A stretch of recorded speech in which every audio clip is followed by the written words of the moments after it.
Today I'm looking at this Tamron mid-range zoom lens.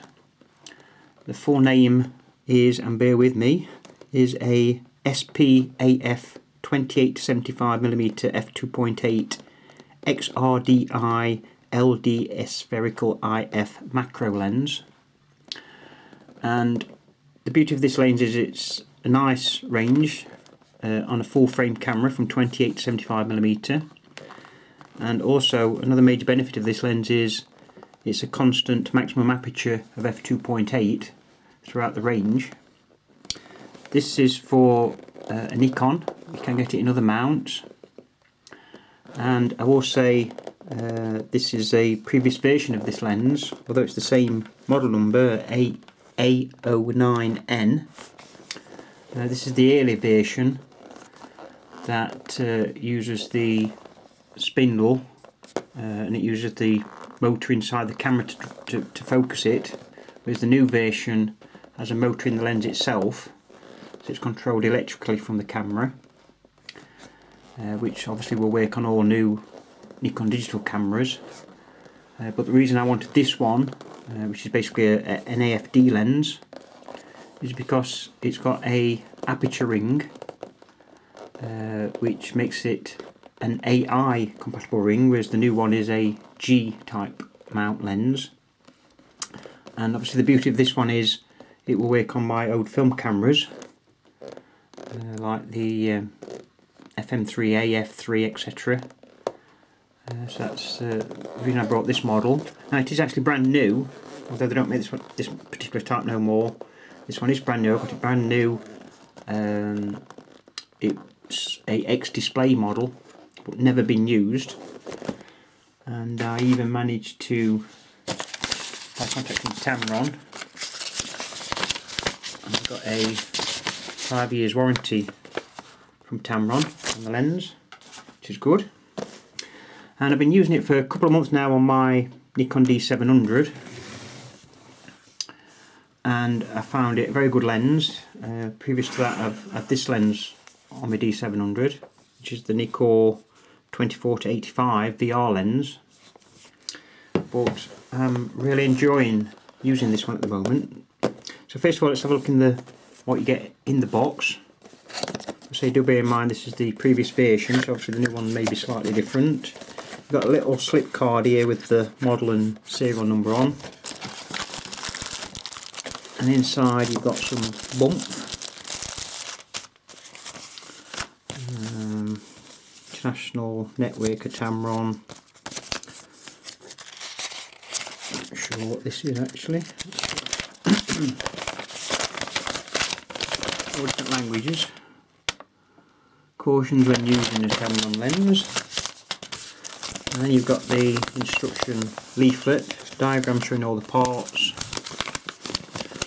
and the specifications. I'll just read through some of the specifications for you. So it's a focal length of 28-75mm, which it's got a maximum aperture which is constant of f2.8. The angle of view is 75 degrees to 32 degrees.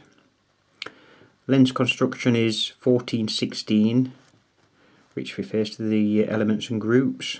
Minimum focus distance 0.33 meters, or in my term about a foot. Maximum magnification ratio is 1 to 3.9 at 75mm. It's got a filter size of 67mm. The length of the lens is 92mm. It's got a diameter of 73mm and a weight of 510 grams. That's the bump out of the way. Let's have a look at the lens itself.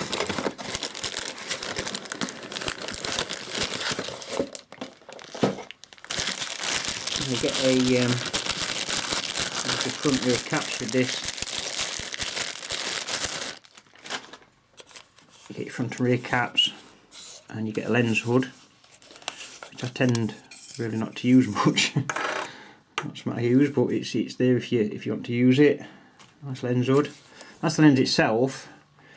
Now size wise, it's basically the same at the minimum zoom range, 28mm. It's the same size as a Nikon 28-105 AFD lens.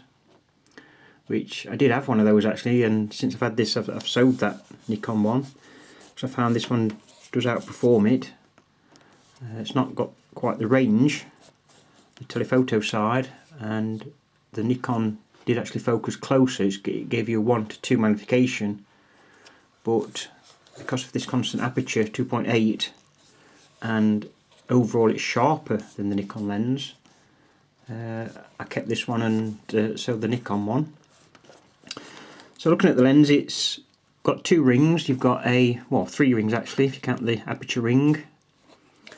It's got a zoom ring which goes from 28 to 75, and it's marked 35, 50, 60, 75, and it's a nice smooth control on the zoom, and it zooms the same way as a Nikon lens.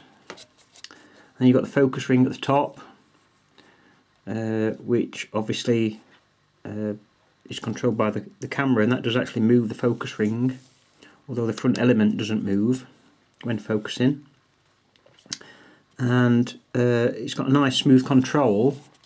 There's not much range from infinity down to 0.33 meters, as you can see, but it's very smooth, and it's got the same range as some of the Nikon lenses, so it's not a problem manually focusing. It feels nice. So filter size is 67mm for each front lens cap, and that's the front element. You've got a nice Tamron rear lens cap. That's the rear element with the electronic contacts, and it's got, like I say, it's an AI mount, which is very useful for my old film cameras. Other controls is it's got a lock switch, which when you flick that switch down, it locks it. See, it shows a red mark then. It locks it at 28mm, so it doesn't creep. But I found in general it doesn't creep much anyway, so I tend to leave it unlocked. And you've got the aperture ring, which works like a Nikon AFD lens. The range on this is f32 right down to f2.8, and it locks at 32 because in that mode that it works in program modes on the digital cameras, so you can leave it at that setting and control the aperture on your camera. But you can unlock that with this little button if you're using it on a standard AI Nikon lens, and then you can select the aperture yourself, and it's got a nice positive click, you can see, or here I should say. So what's it like as regards sharpness, etc.? I found it sharper at the wide end at maximum aperture than this Nikon lens, but as you zoom in, say to 50 to 75, the Nikon one is slightly sharper at minimum aperture, but obviously as you close the aperture down, f4, f5.6, there's virtually nothing between them whatsoever. You may say, well, surely you gain with the Nikon one with the VR, and you do. It's quite correct. If you are shooting still subjects, say indoors, you'll be able to use a slower shutter speed on the Nikon one, the VR one, and get a steady shot, whereas obviously on the Tamron one you'd be struggling more and may get blade shots.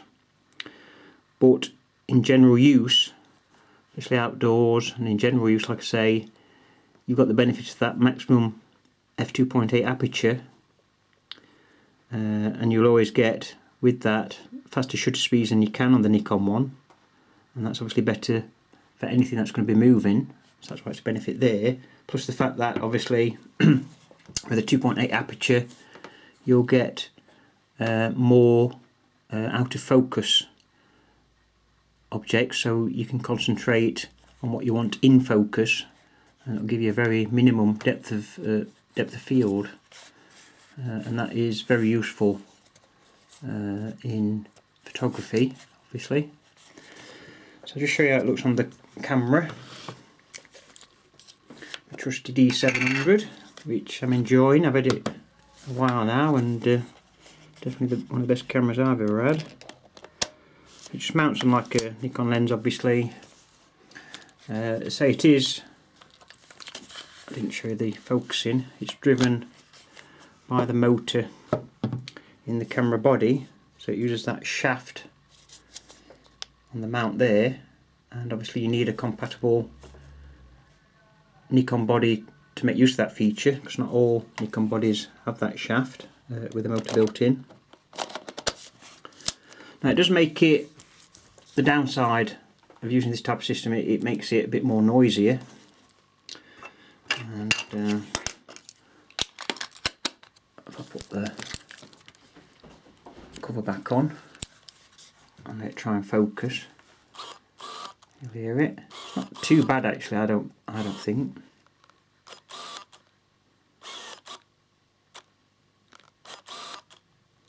But the new one, the motor built in, is quieter. But again, I don't find it a problem. The motor seems to drive just as nearly as fast as this Nikon one, and it drives as fast as any other Nikon AFD lens. So as regards performance, which I did start talking about, and then I went a bit of a drift. Performance wise, say sharpness, I'm very happy with. It's just, as I say, when you zoom into 50 or above at f2.8, it's slightly soft. Vignetting is an issue at f2.8, which you can imagine, and it is on most lenses actually, so again, not really a specific problem with this lens. Chromatic aberration, again, slight but not intruding. Colours are very nice, no problem with colours at all. In fact, I find the colours look better than the Nikon lenses in some cases. And the other thing I've noticed is this exposure actually. Just to point out, the camera's flashing EE to tell me to set the aperture ring on its minimum. Exposure I find to be more exact on this actually. I leave the compensation at 0 and I get correctly exposed pictures, whereas using the Nikon one, I found that I have to give it a plus a third on the exposure compensation to get the picture a little bit brighter, because it tends to be a little bit darker, and I think that's down to the camera's manipulation of the JPEG image, because it knows it's a Nikon lens and it adjusts it accordingly. Because you do find, I would say, at higher ISOs, noise shows a little bit more using this lens than the Nikon lens, and that's because of the processing inside the camera. The only other thing I can point out to you is, which is important depending on what camera you've got, is I had a problem when I first used it getting some back focus. It wasn't focusing spot on, and it made me doubt its performance actually to start with, until I thought to myself, it just doesn't seem right. So I corrected that, made it focus more frontal, corrected it slightly, which you can do on this camera, but you can't do it on all Nikon digital cameras, so that's something worth checking. But after I've corrected that, as I say, I found it a really good performer, and I'm really happy with it. So there you go, that's my look at the Tamron 28-75 f2.8 lens, and I hope you've enjoyed this video. Hope to see you soon.